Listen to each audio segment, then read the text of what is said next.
Bonsoir mes frères et sœurs en Christ, que notre Dieu vous bénisse et vous accorde la paix, la joie et surtout d'être des enfants obéissants au Seigneur.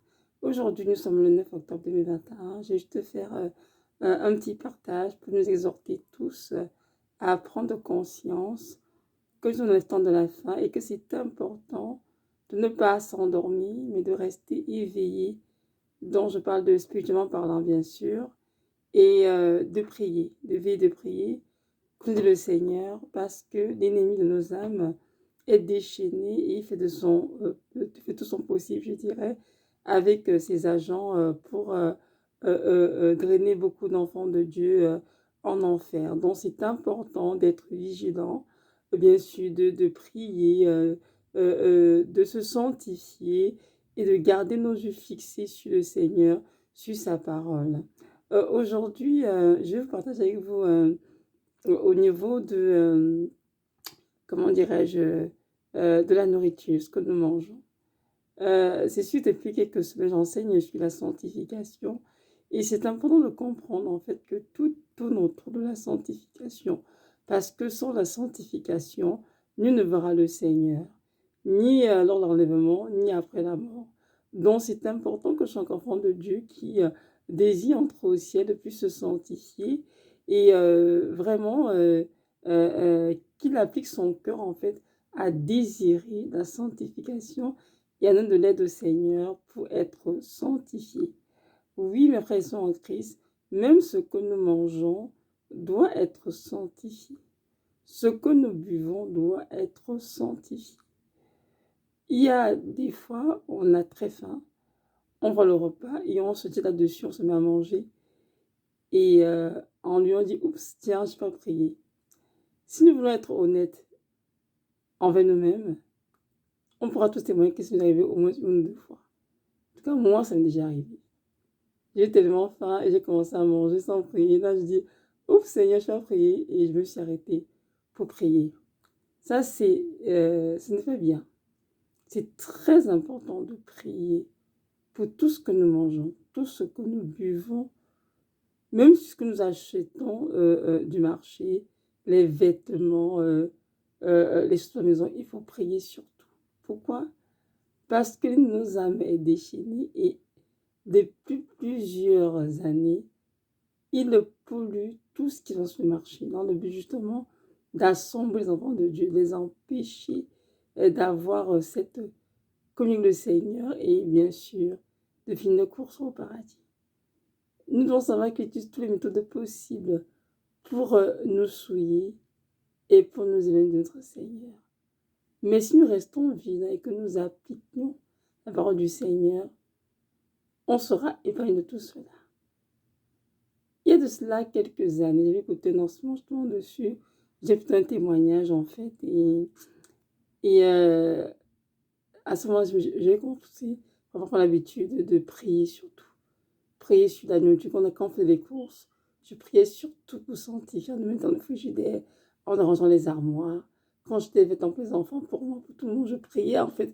Sur toutes ces raisons, je priais surtout. C'est une habitude que je vais développer par la grâce de Dieu. Mais vous savez, hein, au fil des temps, parfois, on est pris dans beaucoup de choses. Tout moi, avec ma santé, l'hôpital, les traitements, je vous assure, pour tourner, j'ai perdu cela. Il y a des fois, je prie, des fois, j'oublie. Et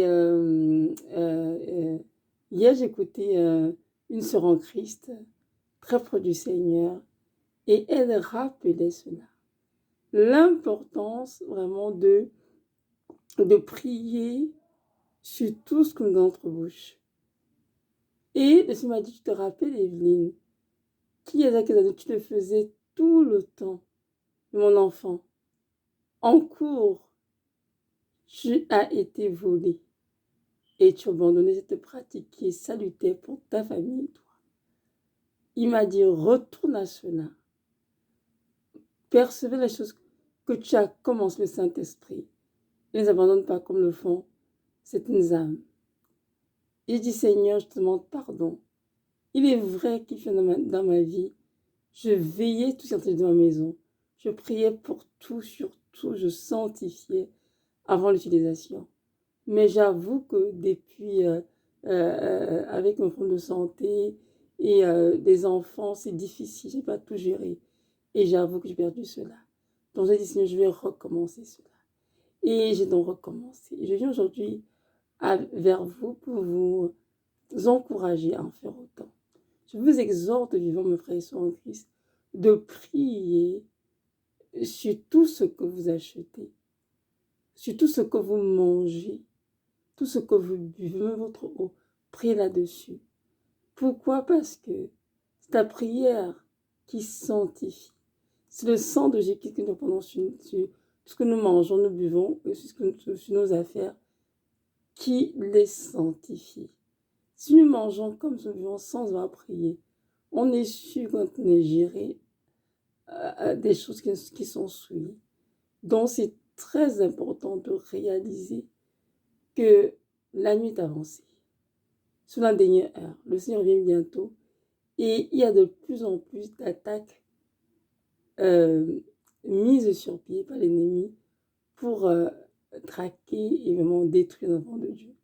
Donc c'est à nous de veiller, ce n'est pas à Dieu de le faire. Nous prions et il agit dans le monde spirituel.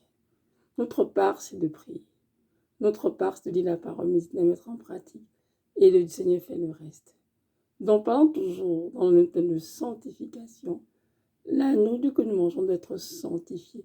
C'est impératif. Nous devons prier, vraiment le sang de l'agneau dans la nourriture, dans les boissons, et détruire tous les œufs des ténèbres qui y sont plantés par le sang dans le nom de Jésus-Christ.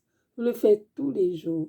Oui, ça peut pas se paraître répétitif, mais on le fait autant de fois que nous mangeons, autant de fois que nous buvons. C'est comme ça. Nous devons prier, pas juste pour nous, mais aussi pour les gens dans notre maison qui nous habitons. Pour nos familles, nous prier, Seigneur, je sanctifie la maison, tous les repas qu'on peut manger, mes enfants, mon mari, en tout cas, bref, tout ce qui est dans la maison, on peut le faire. Même en cuisinant, pour sanctifier des repas. Déjà, dans la maison, on sanctifie en prenant le sang de l'agneau. Ça paraît être comme genre, oh waouh, ça devient quoi? Mais sachez que c'est sur le passé. Je peux vous assurer que c'est très important de le faire. Et depuis, quand je faisais cette pratique, je me souviens, quand j'étais moi assise dans le Seigneur, montrait beaucoup de gens des rêves. Et il disait, même tu vois, si tel repas t'es pas sanctifié, voilà ce que tu auras ingéré. Si tel gâteau acheté au santé, voilà ce que tu auras ingéré. Il faut être conscient que les choses vont de mal en pire sur cette planète. Donc ne croyez pas que les choses vont s'arranger. Rien ne va s'arranger. Les choses sont ainsi parce qu'il faudrait que les prophéties bibliques s'accomplissent et que l'enlèvement se produise et que la tribulation prenne place. Et ensuite, la fin du monde. Et par après, on revient sur le Seigneur avec la Nouvelle Jérusalem. Donc, un enfant de Dieu qui comprend ces choses doit savoir qu'il doit prier encore plus qu'avant. Il doit être encore plus vigilant qu'avant parce que c'est la dernière heure et l'ennemi ne sont possibles pour détruire beaucoup de vies. Je nous encourage vraiment tous à faire cette pratique salutaire. Ce n'est pas facile, mais prions que Dieu nous donne cette grâce de nous en souvenir à chaque fois de manger à table, ou bien même seul, ou bien avec des amis, partout dans les restaurants, de prier avant de manger, c'est impératif. Vous savez, j'ai lu dans un document sur le net, et il se pourrait que les disciples de Christ dans l'église primitive, c'est-à-dire les Matthieu, Jean, Pierre, etc., priaient toujours avant de manger. Et vraiment une prière en bonne et due forme, pas juste une petite prière de 2 secondes, mais si ne pas, on se met à manger. Non, il faut temps de prier convenablement pour que tu sois bien sanctifié avant de la manger. Je pense que nous devons tous faire la même chose. Nous devons prendre le temps de ne pas courir, ne pas nous jeter sa nourriture rapidement ce que sur la table, mais vraiment de prendre le temps de remercier le Seigneur et de prier afin de détruire dans ce que nous mangeons toutes les œuvres des ténèbres. C'est très important. Mes frères et sœurs, je peux vous dire que l'ennemi de nos âmes travaille dans le laisser-secret. Pendant que nous sommes endormis, nous sommes distraits par les choses de ce monde, comme les écrans, la télévision, l'amour, plein d'autres choses. Déconnectons-nous des choses de ce monde et comprenons que la volonté de Dieu en soit pour nos vies, c'est de nous mettre à la prière, de nous sanctifier, d'être vigilants, d'être à l'écoute, de discerner ce qui se passe autour de nous. C'est important. Donc, je viens ce soir vous partager cela comme je l'ai reçu. Et je demande que le Seigneur Jésus-Christ de Nazareth, qui est notre Père à tous, nous aide vraiment à mettre cela en pratique et à ne pas négliger sa parole. Parce que toute parole est une semence que Dieu plante dans nos cœurs et si on la met en pratique, on portera certainement un bon fruit. Et sa volonté, comme est dans Jean chapitre 15, c'est que nous portons du fruit, que notre fruit demeure. Alors écoutons sa parole et mettons-la en pratique afin que notre fruit demeure. Que notre Dieu vous bénisse et vous accorde la grâce d'être des chrétiens obéissants qui adorent le Seigneur en esprit et en vérité. Shalom.